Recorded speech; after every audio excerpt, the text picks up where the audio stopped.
ये सवाल देखिए, कह रहा है 4 बेल्स हैं, ये बजती हैं 6 सेकंड, 15 सेकंड, 21 सेकंड, 30 सेकंड के अंतराल पर। 42 मिनट में कितनी बार ये एक साथ बजेंगी? When they start together. Start together का मतलब शुरुआत में एक साथ बजी हैं। 42 मिनट में टोटल कितनी बार एक साथ बजेंगी? तो हमें क्या करना है? सबसे पहले we have to calculate LCM. So LCM किसका निकालना पड़ेगा? ये 6, 15, 21 और 30 का एलसीएम निकालना है। अब मजेदार बात क्या है, एलसीएम निकालने का जल्दी तरीका बताता हूं। ये 30 जो है ना, ये 6 और 15 का मल्टीपल है। तो कुल मिला के आपको जो एलसीएम निकालना है वो 21 और 30 का ही निकालना है, क्योंकि 6 का मल्टीपल 30 है, 15 का मल्टीपल 30 है।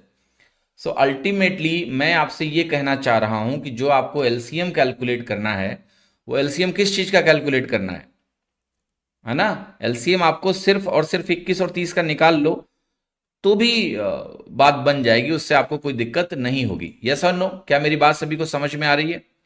क्लियर है कि नहीं है? अगर नहीं क्लियर है तो बोलो नहीं है, क्लियर है तो बोल दो क्लियर है। Okay, yes. मेरा चित्र चला गया ना? देखा मैंने, लाता हूं फिर से। आ गया, देखो, फिर से आ जाएगा, परेशान मत हो। तो 21 और 30 का एलसीएम अगर आप कैलकुलेट करोगे तो ये वैल्यू कितनी बनेगी आपकी? ये वैल्यू बनेगी 210। 21 और 30 का एलसीएम बहुत सिंपल है, क्योंकि ये 3 × 7 है और ये 3 × 10 है। तो आपका एलसीएम क्या बनेगा? सिंपल सी बात है, 7 × 3 × 10। तो एलसीएम कितना आ गया? 210। अब जो 210 है, आप कहोगे कि भाई चलो निकाल लेते हैं कि 42 मिनट में तो 42 × 60 सेकंड होंगे 42 मिनट में, और ये हर 210 सेकंड के बाद बचता है।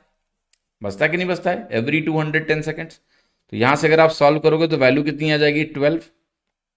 बट 12 आंसर लगाना मत, आंसर आपको लगाना पड़ेगा 13। क्यों लगाना पड़ेगा 13?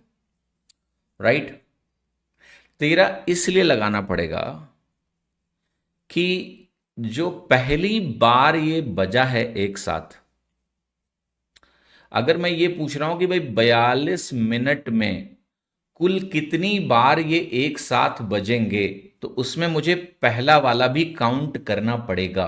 ये थोड़े ना मैंने बोला कि पहला वाला छोड़ दो।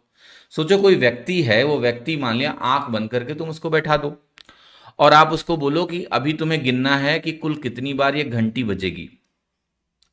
तो जो पहली बार घंटी एक साथ बजेगी ना, वो भी आपको गिनना पड़ेगा। तो 12 + 1 13, क्योंकि शुरुआत में भी एक बार बजा है, उसको हमें एक्सक्लूड नहीं करना है। ये नहीं बोला है कि उसको छोड़ के बताओ, नहीं। So we have to say my answer is going to be 12। क्या ये बात समझ में आई?